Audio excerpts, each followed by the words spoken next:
you now have to work 16 hours, 10, 12, 16 hours a day to earn a living, then you don't have the time to spend with your family. You don't have the time to spend with your kids.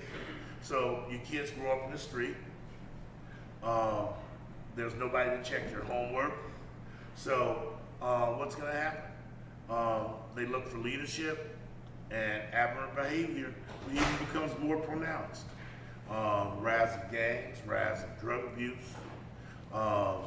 family breakdown in the family unit, all the things that we fear and dread. We're seeing the outcomes of those even today. And with the resultant drop in educational capacity, even exacerbates the problem. Folks, reading comprehension is lower, math skills are lower, and so as a result, you can't get a job, and so you rely on an underground economy, and just all the negative things that really impact our communities just become more prevalent. So, but Pittsburgh as a larger community retooled, was able to retool as a research and educational center. And so what do they call Pittsburgh now? Eds and Meds. That's what we do here. And the minority community has not benefited from that in the same way as the majority community. And so we've been looking at trying to find ways to reverse that decline and to fill that void. And with folks like Kahari and Pat and Jaziri and a whole host of other progressive folks, we've been trying to work on trying to do some issue advocacy, issue education and advocacy to make sure that folks' voices begin to be heard, and that we try to find ways to create employment opportunities so folks can gain family-sustaining jobs. Through the steelworkers' support of the organization that I'm an activist in, the A. Philip Randolph Institute, they fund a whole host of things and create the opportunities for me to do a lot of street work. We formed partnerships with the League of Young Voters, with GTEC, with Green for All, and any other progressive organization that is committed to empowering residents in the community, that understand that it's important that they not engage in benevolent paternalism, but really understand that we help build power and create opportunities for minorities to control their own destiny. And so, as a result of that, we found some funds, and we've been doing some skill training for the last year, so that folks can gain meaningful employment. And 6 months ago, we started doing some green training so that folks can take advantage of the green economy that is emerging.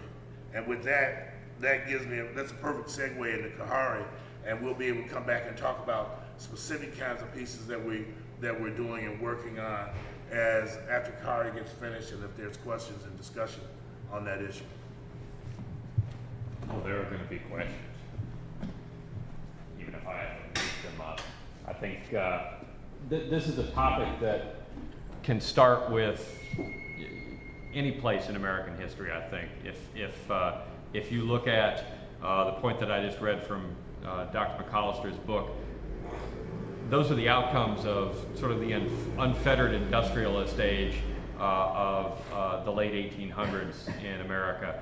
A lot of implications for our country, a lot of not just environmental impact of sort of unconstrained industrial growth, but also it left the country in not really good shape.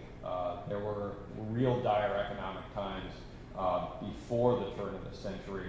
Some of, other than the Great Depression, more challenging economic times in our nation's history. But I think the lesson of all of these is that there are means to grow back out of those hard times, and the question is how you do that. Do you succeed in building a better place, a better country, and do you solve not just the problems of people being out of work, but the greater issues that being out of work brings, the greater questions of what injustice and inequity means for a healthy country, or the lack thereof. And I think one of the things that is, most to me relevant in the discussion as to what DeWitt just laid out, or those couple of points, is the growth that came out of the reinvestment in American workers and the policies that allowed that to happen, like the establishment of the NRLB, the Labor Relations Board, the Securities and Exchange Commission. A lot of like boring policy stuff had a hell of a lot of impact on what happened for the rest of the 20th century.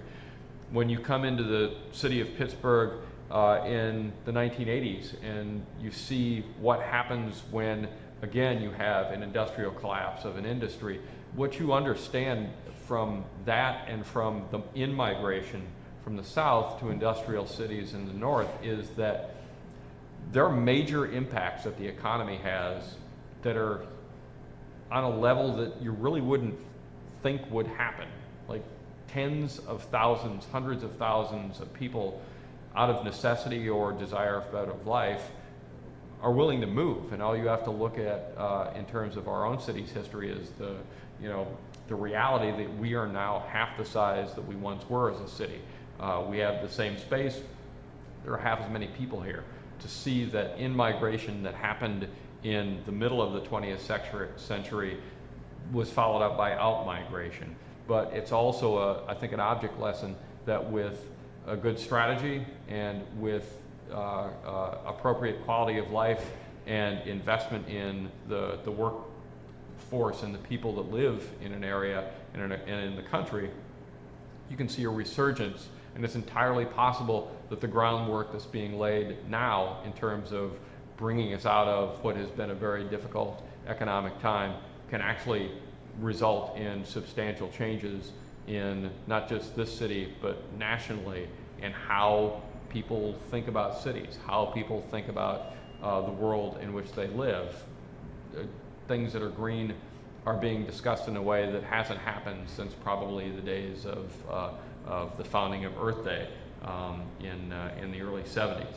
So what I'm hoping Kahari can talk a little bit about is his experience, not just in terms of organizing, but also the work he's been doing in particular over the last couple of years, and even more intensely since the American Recovery and Reinvestment Act happened, to make sure that we really drive toward that greater goal, not just getting our ass out of the fire when we're in a recession, but using this opportunity, this challenge is a real transformative investment and change for our country and the leadership that we can play as a region in that. So Kahari Mosley with GTEC, I knew him back when he was with the League of Young Voters, and before then when he was KMOs and one of our first couple of Guyasuta fellows too back in the day. So Kahari?